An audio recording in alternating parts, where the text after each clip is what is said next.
사도 이 베드로 전후서를 통하여 공통적으로 주는 메시지가 뭐냐면 정신 차리라, 쉽게 말해서 정신 좀 차려라 하는 메시지를 주고 있습니다. 왜 정신을 차려야 하는가? 크게 두 가지인데, 하나는 하나님 앞에 서는 날을 준비해야 되겠기 때문에 정신 차려야 하고, 또 하나는 마귀의 유혹이 있기 때문에 정신을 차려야 한다는 것입니다. 이 두 가지 의미에서 우리는 항상 정신을 차려야 하는데, 오늘 13절 말씀에도 보면 너희 마음의 허리를 동이고 근신하여 라고 말씀하고 있습니다. 마음의 허리를 동여라, 근신해라 라고 하는 말은 조금 다른 말로 말하면 게으르지 말라라는 의미고, 또 다른 말로 말한다면 좀 더 열심을 내라라는 의미를 가지고 있습니다. 그래서 허리를 동인다 뭐 이런 표현을 하는데, 그건 우리가 힘을 모으는 걸 말하잖아요. 이게 힘 쓰는 것, 열심을 내는 것을 의미한다 그 말입니다. 근데 이렇게 허리를 동이는데 무슨 마음의 허리를 동여라 해서, 그러니까 마음을 굳게 먹으라는 얘기예요. 마음이 흔들리지 않도록 여러분 마음을 굳건히 하시는 여러분 되시기를 바랍니다. 근데 이 마음은 무슨 마음? 하나님께로 향한 마음이에요. 그래서 13절 계속 말하기를 마음의 허리를 동이고 근신해서 예수 그리스도께서 나타나실 때에 너희에게 가져다 주실 은혜를 온전히 바랄지어다 라고 말합니다. 그러니까 우리가 마음을 굳건하게 먹고 열심히 근신하여 살아야 하는 이유가 뭐냐? 마지막 주님이 오시는 날, 그때 우리에게 주님께서 오셔서 우리에게 베풀어 주실 은혜가 무엇입니까? 주님이 마지막 날 오셔서 여러분에게 베푸실 은혜가 뭐예요? 그게 바로 하나님의 나라의 입성이고, 여러분들을 위하여 예비되어 있는 거처를 여러분들이 차지하는 날입니다. 그러니 신랑 되신 예수를 만나는 신부된 마음으로 그 마음을 겸손하게도 하고 또 단정하게도 하고 하나님이 기뻐할 만한 모습으로 열심히 살기도 하는, 그렇게 하라는 이 얘기잖아요. 이게 그게 마음의 허리를 동이고 근신하며 라는 말씀을 하는 것입니다. 여러분들, 우리는 지금 이 시대는 성령 시대, 곧 주님이 다시 오실 날을 기다리는 우리들이기에 오늘의 23절 말씀이 여러분들의 마음에 각인될 수 있기를 바랍니다. 분명히 주님 오시는 그날은 우리가 은혜를 입는 날입니다. 이미 초림으로 오셔서, 초림 예수로 오셔서 십자가를 지시고 부활하시고 등등 우리의 구원을 위한 은혜를 입은 우리지만, 궁극적으로는 다시 재림하여 오실 때는 더욱 큰 은혜를 입는데 영광의 보좌 앞으로 우리 나가게 됨이잖아요. 우리는 지금 그때를 기다리며 살고 있으니 그날을 잘 준비하는 마음으로 허리를 동이고 근신하며 살 수 있는 여러분들이 되시기를 바랍니다. 14절에는 너희가 순종하는 자식처럼 전에 알지 못할 때에, 그러니까 우리가 하나님을 알지 못하고 예수의 사랑을 알지 못하고 하나님의 나라를 알지 못하던 때, 그때에 따르던 너희의 사욕을 본받지 말고 그랬잖아요. 이게 뭡니까? 우리가 하나님을 모를 때는 세상 욕심에 빠져 살았어요. 예수를 모를 때는 그저 육체적 정욕에 빠져 살았다 그 말이에요. 근데 하나님을 알고 예수를 알고 하나님의 나라를 알고 보니 이 세상 것은 아무것도 아닌 거예요. 예수로 만족하는 거예요. 예수로 족한 거예요. 하나님의 나라가 이 땅보다 훨씬 더 좋은 곳이에요. 그래서 사모하는 마음으로 기다리게 되어지니까 이런 모든 세상 따라 살고 욕심에 빠져 살던 이러한 우리들의 모습을 이제는 본받지 말고, 그런 삶을 살지 말고, 이제는 앞에 말한 대로 주님 나오실 때에 우리가 은혜를 입게 될 것이니 그 입을 은혜를 생각하면서 정신 차리고 살라 그 말이거든요. 에베소서 4장 22절 이하에도 말하지만 구속을 줬는 옛사람 벗어버리고 오직 심령을 새롭게 하여 새 사람을 입어라 라고 말씀하는 것처럼 우리는 예수 그리스도의 십자가의 보혈의 은혜로 죄 사함을 입었어요. 그래서 더럽고 추악했던 내가 깨끗하고 정결함을 입었어요. 죽었던 내가 살아났어요. 이런 엄청난 은혜를 입었잖아요. 은혜를 입은 자답게 그 은혜에 주님이 오실 것이니 그 주님을 잘 기다리는 마음으로 정결한 모습으로 깨끗한 모습으로 그분을 만날 수 있도록 준비된 자의 삶을 살아야 될 것을 말씀하고 있다는 것이에요. 그래서 그러기 위해서는 우리가 모든 사욕을 다 버리고 14절에 모든 사욕을 본받지 말고 하는 말은 그 사욕을 따라 살지 말고 그런 말이잖아요. 그러면서 15절 이하에 내가 거룩하니 너희도 거룩할지어다 하셨느니라 라고 하는 15절을 보면 오직 너희를 부르신 거룩한 이처럼 너희도 모든 행실에 거룩한 자가 되라는데 우리를 부르신 거룩한 이가 누구예요? 여호와 하나님이시잖아요.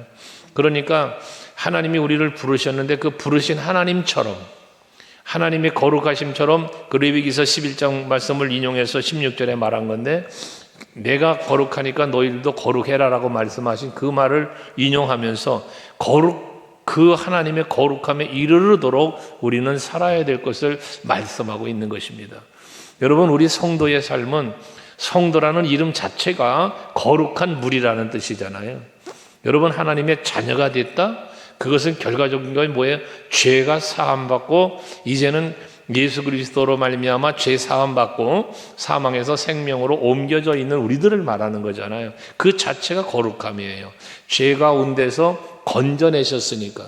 이걸 에클레시아라 그러는 거예요. 교회를 이끌어 에클레시아라고 하는데 그 사망의 자리, 세상의 죄악의 자리 거기서 거기서 밖으로 나왔다는 거예요. 이게 구원이에요. 건져냈다 이 말이. 근데 이게 자체가 건져진 자체가 뭐예요? 거룩해진 거예요, 여러분들이. 그래서 이 거룩이란 말은 구별되다는 거잖아요. 그러니까 예전엔 욕심에 빠져 살았어요. 죄에 빠져 살았어요. 사망에 있었어요. 근데 여기서부터 건짐을 받았으니까 우리는 뭐 했어요? 구별됐어요. 그냥 구별을 시켜주신 거예요, 하나님이. 그래서 너희를 부르신 거룩한 이처럼 우리를 그 자리에서 불러내셨다.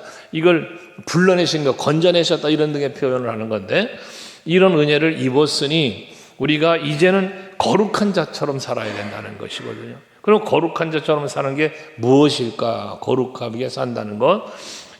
로마서 6장 22절 말씀에 보면 이 거룩함에 대해서 표현을 뭐라고 했냐면 사도 바울이 로마서 6장 22절에 같이 한번 읽어볼래요? 시작. 그러나 이제는 너희가 죄로부터 해방되고 하나님께 종이 되어 거룩함에 이르는 열매를 맺었으니 그 마지막은 영생이라 그랬어요.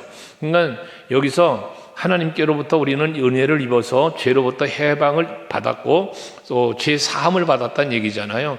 그렇기 때문에 이제는 거룩함에 이르는 열매를 맺게 하셨다 그랬어요. 이 말이 뭐냐면 우리는 거룩하지 못한 자였잖아요. 더러웠던 자잖아요. 죄인이었잖아요. 근데 여기서 부르시고 여기서 건져내 놓으신 다음 거룩하신 이처럼 거룩하여지도록 살 수 있는 그 삶의 열매를 거룩함에 이르는 열매를 맺도록 하셨다 그랬단 말이에요. 그러니까 우리가 거룩해지는 것은 내 힘과 내 의지와 내 노력으로 되는 게 아니고 뭐가 되는 거예요? 하나님이 거룩해지게 해 주시는 은혜로 되어진다 그 말이에요. 1단계는 죽었던 나, 더러웠던 나를 건져내시는 거로 거룩하게 구별해 놓으시고 그 다음 단계는 뭡니까? 이제는 성령의 기름, 예수의 십자가 보혈로 죄를 사해 주신 후에는 성령으로 여러분들을 이끄시면서 거룩한 삶을 살 수 있도록 계속해서 이끌어 주신다는 이야기예요. 그러니까 여러분들이 거룩한 자로 살려면 그 나를 거룩하게 하신 그 여호와 하나님에게 이르기까지의 여러분들의 삶을 살려면 성령이 이끄시는 대로 살아가야만 된다는 것이죠. 그게 성령 충만이라는 거예요. 갈라디아서에서 5장 말씀하시는 것처럼 갈라디아서 5장 22절 이하에 말하는 것처럼 성령의 열매 9가지 열매를 쭉 나열하잖아요. 그 열매 하나하나들이 다 뭐냐? 내가 실천해야 될 것들이에요. 그게 다. 열매는 우리들의 삶이라고 말씀을 드렸잖아요. 여러분이 열매를 맺는다고 할 때 그 열매는 여러분들의 생활이에요. 삶.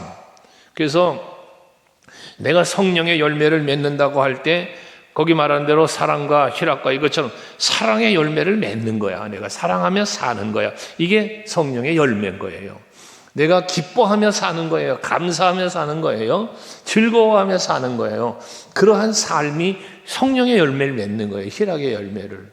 이런 것처럼 여러분들이 항상 살면서 성령의 지배를 받고 성령에 충만하여 살면 그렇게 살 수 있게 되는 거예요. 사랑하며 살고 즐거워하며 살고 화평을 도모하며 살고 오래 참을 줄도 알고 자비, 양성, 충성, 온유, 절제, 이 모든 이 내 생활의 현장에서 이것이 실천되어지는 거예요. 그럼 여러분들이 그 9가지 열매를 하나하나 생각해 보면 내가 그렇게 산다 못 산다 답이 나오잖아요. 여러분 9가지 열매를 맺는 삶을 그것을 실천하는 삶을 사십니까? 못 삽니까? 이걸 한번 생각해 볼 때 그렇게 살고 있다면 성령 충만한 거예요.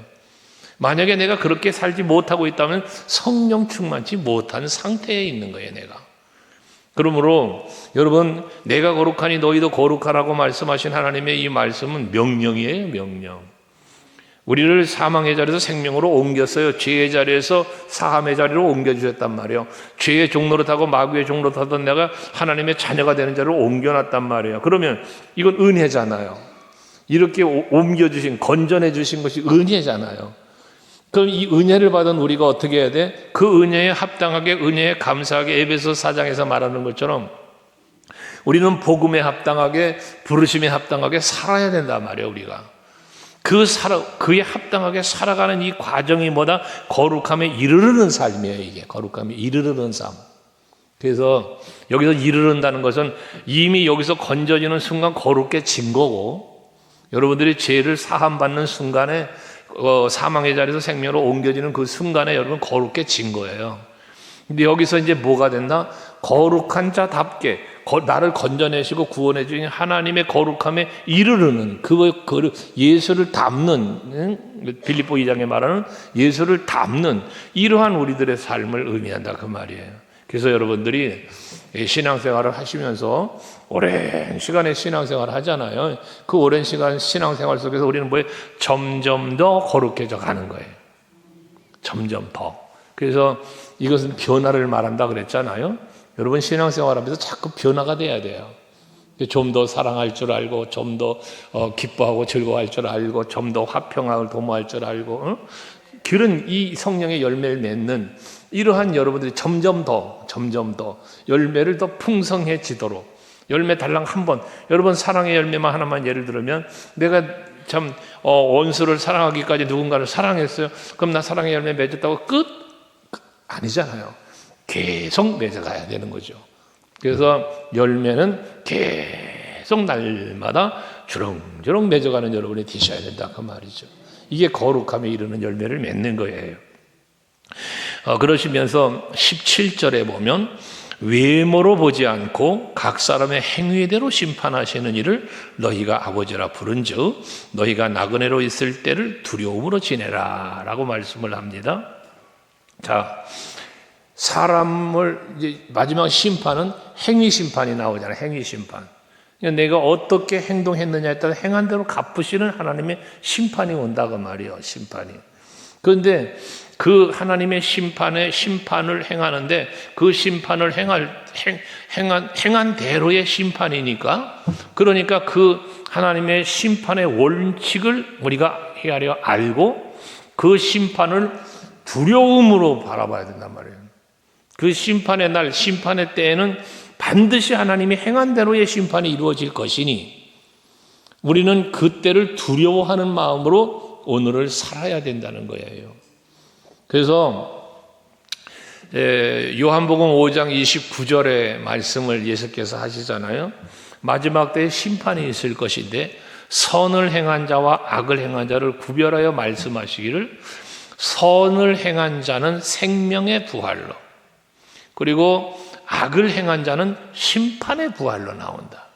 마지막 때가 되면 다 부활을 할 텐데, 부활 때가 되면 부활하는데, 선을 행한 사람이 누구냐? 선을 행한 사람은 생명의 부활로 일어난다는 거예요. 그 생명의 부활, 이 선을 행하는 게 결과적으로 뭡니까? 하나님의 뜻을 따라 사는 거예요. 오늘 본문에 말하면 거룩함에 이르기 위하여 살아가는 삶이에요. 이 사람은 마지막 때가 되면 생명의 부활로, 그게 곧 영생이라 그런 거잖아요. 영생이다.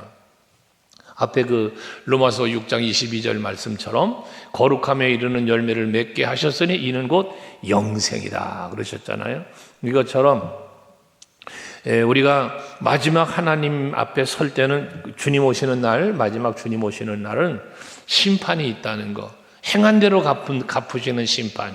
그러니까 여러분들이 그날 그 앞에 어떠한 심판을 내가 받을 것이냐라고 하는 생각을 해볼 때 내가 선을 행하느냐 악을 행하느냐 결과가 거기 나오니까 두렵고 떨리는 마음으로 여러분들이 하나님 앞에서 사는 신앙생활을 하시기를 바랍니다.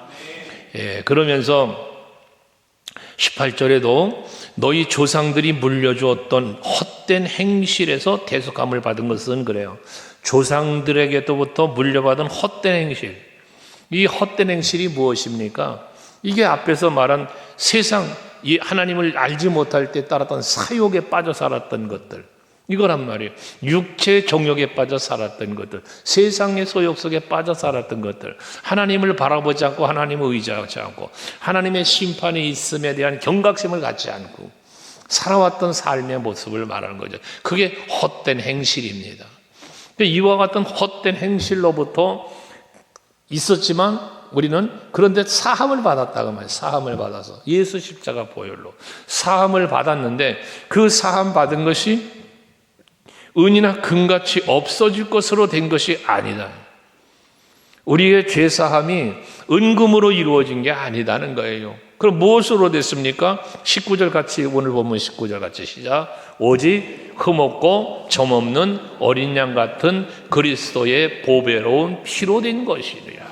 할렐루야. 여러분, 우리의 죄사함은 지난날에 내가 소욕에 빠져 살았어. 욕심에 빠져, 죄에 빠져, 악에 빠져 살았어요. 세상에 빠져 살았어요. 결과는 사망이었어요. 그런데 그 가운데서 그 모든 죄가 다 사함받고 다시 살아났어요. 그리고 거룩함에 이르는 삶을 살게 해 주셨어요. 이 기회를 주신 거예요. 은혜를 입은 거예요. 근데 이게 무엇으로 이제냐? 은금으로 된 것이 아니고, 여기서 은과 금으로 되지 않았다는, 없어질 것이라고 그랬는데 그것으로 되지 않았다는 건 뭐냐? 인간의 의지, 인간의 노력, 인간의 희생으로 된 게 아니라는 거죠. 오직 뭐로 돼? 보배로운 피로 됐다. 예수 그리스도의 보배로운 피로. 그러니까 여러분들이 구원받은 것은 내가 똑똑해서 받은 것도 아니고 내가 뭐 재물이 있어서 그 능력으로 받은 것도 아니고 우리의 구원은 전적인 하나님의 은혜, 십자가의 사랑이라는 이 사실은 절대로 잊어서는 안 됩니다. 여러분이 오늘도 이 시간에 주님 앞에 나와 예배할 수 있다는 것 자체가 하나님의 은혜라고 우리는 고백하잖아요. 내가 하나님을 아버지라 부르는 게 은혜고, 내가 하나님의 전에 나와 있던 하나님 앞에 예배하고 찬송하고 기도하고, 이 모든 것이 하나님의 은혜와 사랑입니다. 그러니 이제 우리는 그 보배로운 피값을 알아야 돼요. 그 가치를 알아야 된다 그 말이요. 시편 1편의 1절 말씀을 여러분들에게 늘 자주 드리지만 거기 보면 복 있는 사람은 그러잖아. 복 있는 사람은 악인의 길을 따르지 않고 죄인의 길에 서지도 않고 오만한 자의 자리도 앉지 않는다는 거예요. 왜? 내가 받은 복, 내가 믿는 예수 가치를 알기 때문인 거예요. 그러니까 아무리 사단이 와서 나에게 욕심으로나 세상의 쾌락이나 어떤 것으로 유혹을 해도 그걸 안 따라가는 거예요. 그 악인에게 넘어가지 않는 거예요. 왜? 이 복의 가치를 알아. 예수 십자가 보혈의 은혜의 가치를 알아. 그분이 나에게 주실 저 영원한 하나님의 나라를 알아. 하기 때문에 이 세상의 미혹을 가는 이 악의 영에 따라가지 않는다는 거예요. 죄인의 길도 설 수 없는 거고요. 오만해질 수도 없다는 거예요. 왜? 오직 이 은혜로 나는 살았고 이 은혜로 살고 있으니까요. 그래서 사도 바울은 자기 자신이 그 잘나게 생각했던 세상적인 것을 다 배설물로 여겼다잖아요. 그러면서 사도행전 20장 말씀에 보면 사도 바울의 고백 중에 그런 말을 하잖아요. 모든 눈물과 겸손으로라는 말이에요. 그래서 그 모든 눈물과 겸손으로 자기는 모든 사명을 감당했다는 고백을 해요. 그게 뭐 때문에? 하나님의 은혜 때문에, 예수 그리스도의 다메섹 성에서 자기를 만나주신 그 예수의 사랑을 알기 때문에, 나로 위하여 십자가 지신 그 예수의 그 십자가의 사랑의 가치를, 그 소중함을 알기 때문에 모든 눈물과 겸손으로 사명을 감당했다는 거예요. 그 에베소 교회 장로들을 향한 메시지 아닙니까 그게?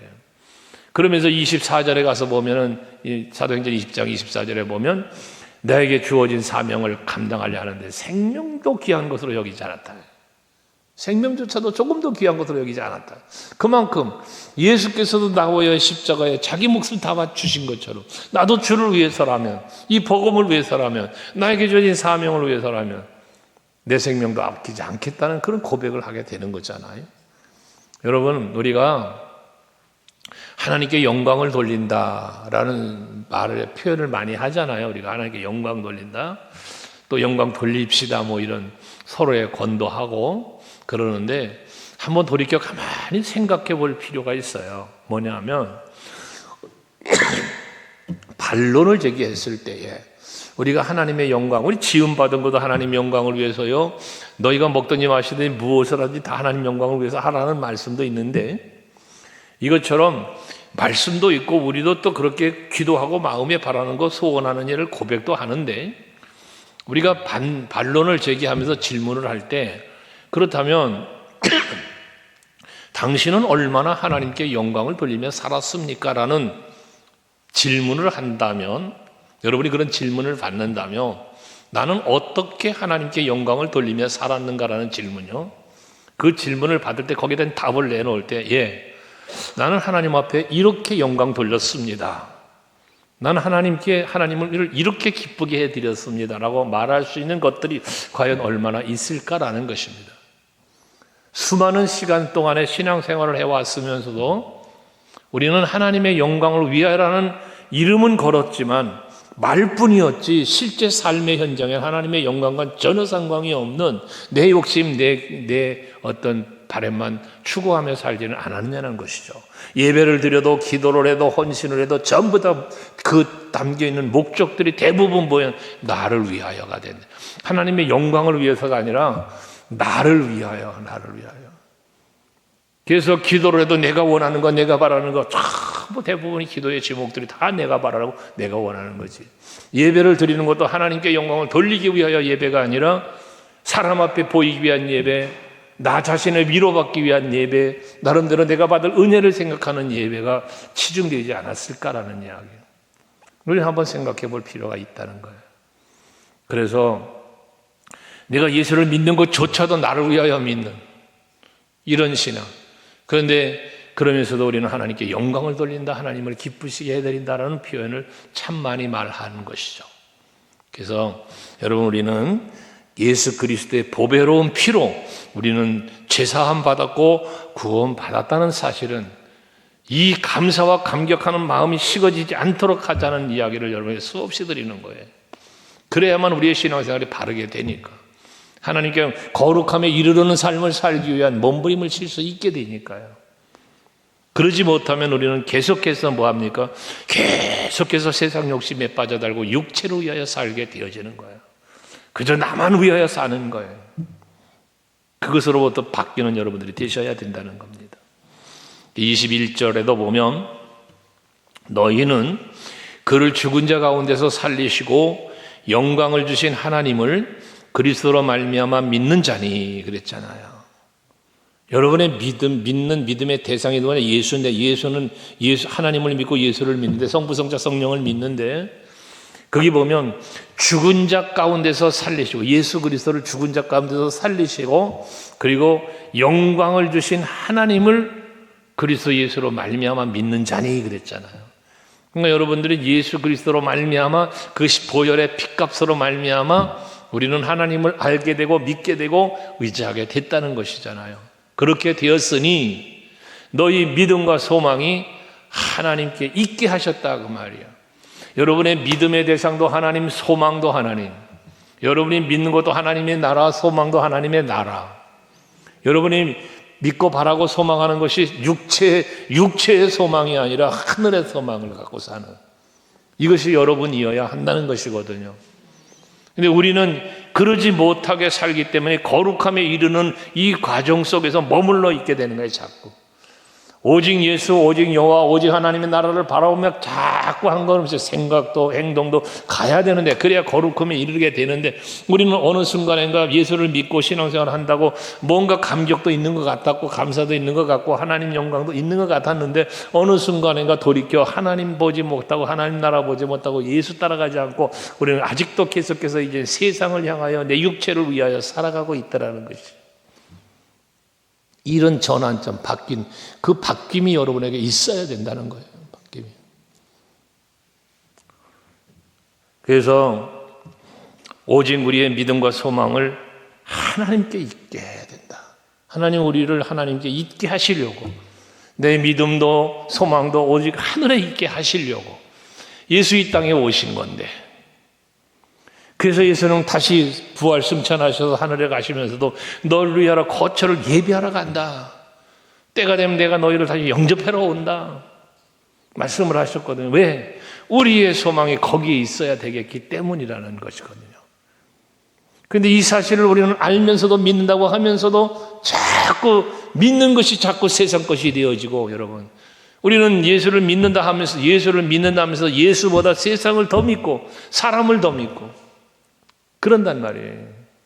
그러니까 세상 명예를 따라가려고 하고 세상 권세를 따라가려고 하고 여러분 세상 물질을 따라가려고 하고 자꾸 세상 것으로 내 마음이 뺏기고 내 발걸음이 세상으로 향하게 되어지는 거예요. 세상 거랑 예수님 덕분에 행복해져야 되는데 예수님 덕분에 행복해지지를 않는 거예요. 세상 것 때문에 자꾸 불행하고 세상 것 때문에 자꾸 세상 것에서 즐거움을 찾으려고 하는 거예요. 그러니까 우리가 하나님께로 향하여지 못하다 그 말이에요. 그래서 22절에 너희가 진리를 순종함으로 너희 영혼을 깨끗하게 하여 라고 하잖아요. 우리가 믿음과 소망을 하나님께 두면 우리는 진리 안에 순종한다. 하나님 말씀에 순종한다는 거예요. 하나님 말씀에 순종을. 그 순종하면서 어떻게 돼? 내 영혼을 깨끗하게 한다. 내 영혼을. 우리는 자꾸 예수 바라고 진리 안에서 순종함으로 따라가지 못하니까 세상에 매이니까 내가 어떻게 돼? 더러웠던 그걸 다 용서져 씻겨져서 깨끗하게 해 놓았는데 다시 또 구렁텅이로 들어가 더럽히는 것과 동일한 거다 그 말이에요. 어린애들 흙바닥에서 놀던 거 데려다가 씻겨놓으면 다시 가서 흙바닥에 놀면 또 더러워진 마치 그런 모습 같이 우리는 한 번 사망의 자리에서 건짐을 받았으니 더럽던 나를 깨끗하게 해 주셨으니 이제는 다시 그 구렁텅이로 뛰어들어가는 것이 아니라 이제는 세상을 향하여 가지 말고 주를 향하여 갈 수 있는 여러분들이 되시자는 거예요. 그래서 진리의 순종함으로 너희 영혼을 깨끗하게 하여 거짓이 없이 형제를 사랑하기에 이르렀으니 마음으로 뜨겁게 서로 사랑하라. 요한복음 13장에서 말씀하시는 것처럼 내가 너희를 사랑한 것 같이 너희도 서로 사랑을 해라 그러잖아요. 베드로 사도는 바로 그 말씀을 요약하여 이렇게 말한 거예요. 마음을 뜨겁게 서로 사랑해라. 하나님이 우리를 향한 사랑이 뜨거운 사랑이었잖아요. 예수께서 우리를 향한 사랑이 뜨거운 사랑이었잖아요. 십자가를 지시기까지 말입니다. 바울이 이방인들을 향한 그 사랑의 마음이 뜨거운 사랑이었잖아요. 이것처럼 저와 여러분이 하나님을 사랑하되 뜨겁게 사랑하고 예수를 사랑하되 뜨겁게 사랑하고 그리스도의 몸된 교회를 사랑하되 뜨겁게 사랑하고 지체되어진 서로를 사랑하되 뜨겁게 사랑할 수 있는 여러분들이 되시기를 바랍니다. 사랑하는 척하지 말고.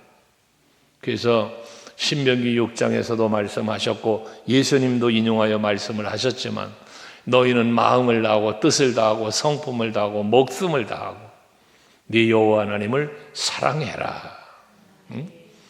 네 이웃을 네 몸같이 사랑을 해라. 그러시잖아요.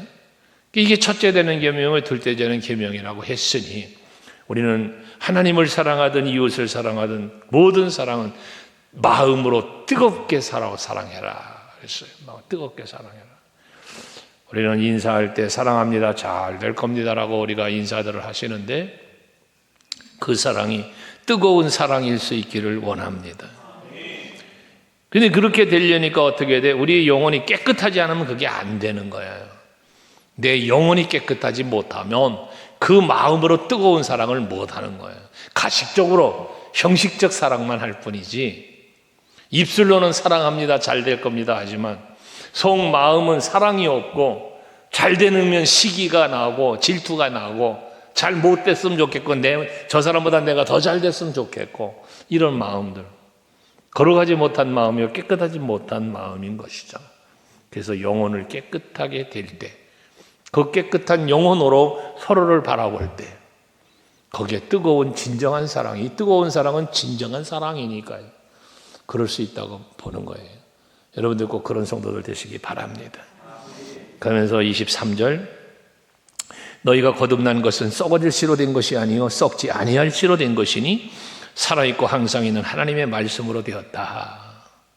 예수께서 씨 뿌리는 자의 비유를 하셨죠. 씨를 뿌리는데 그 씨가 길가밭, 돌짝밭, 가시떨기밭, 좋은 땅에 떨어진다. 그러면 새가 와서 물어가고, 햇빛 때문에 말라 죽고, 염려와 근심 때문에 못 자라고, 근데 좋은 땅에 심은 것은 30배, 60배, 100배의 결실을 맺느니라 말씀하셨잖아요. 그 씨가 뭐예요? 말씀이에요. 말씀. 하나님의 말씀, 여기 말하잖아요. 너희 거듭난 것은 썩어질 씨로 된 게 아니고 썩지 아니할 씨로 됐다. 썩지 아니할 씨. 여러분, 영생하는 씨예요. 죽지 않는, 여러분, 이게 바로 말씀을 말하는 거예요. 하나님의 말씀. 하나님의 말씀으로 되었다고 하잖아요. 하나님의 말씀이 여러분들에게 지금도 말씀이 선포되는 것처럼, 이 하나님의 말씀은 언약이고, 하나님의 말씀은 능력이고, 하나님의 말씀은 생명이고, 그런 거잖아요. 그러니까 이 말씀의 이 씨가 썩지 아니할, 이 씨는 썩지 않는다는 건 뭘 말하는, 살아있는 말씀을 말하는 거예요. 생명력 있는 말씀을 말하는 거예요. 그러니까 여러분들이 말씀을 들으실 때에, 말씀을 받으실 때에 마음판의 말씀을 받아 새기시고, 그 말씀대로 내가 진리를 순종함으로, 앞에 말한 것처럼 그 진리를 순종함으로 내 영혼이 깨끗해진다고 그랬잖아요. 그러니까 하나님의 말씀을 여러분이 들으시고 배우시고 또 하시면서 여러분 영혼이 말씀으로 깨끗해져야 되는 거예요. 그렇게 할 때에 그로 말미암아 우리는 하나님의 그 말씀으로 말미암아 뭐가 됐다? 거듭났다 그랬어요. 너희의 거듭남이 이 하나님의 말씀으로 이루어졌다는 거잖아요. 이 거듭남이라는 게 뭐예요? 이게 앞에서 말하는 거룩함이에요. 그러므로 우리 서감교회 성도 여러분들은 항상 하나님의 말씀으로 나를 살피고, 말씀은 영적인 거울과 같다고 그랬잖아요. 그러니까 말씀의 거울 앞에서 나를 성찰하고 살피면서 그 말씀 앞에서 부끄러운 거는 빨리 회개하고요.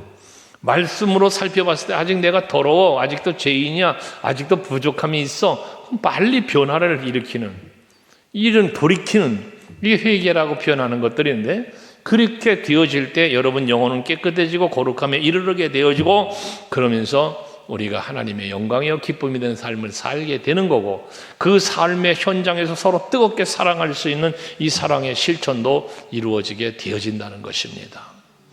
그래서 24절, 모든 육체는 풀과 같고 모든 영광은 풀의 꽃과 같으니 풀은 마르고 꽃은 떨어지되 오직 주의 말씀은 세세토록 있도다 했잖아요.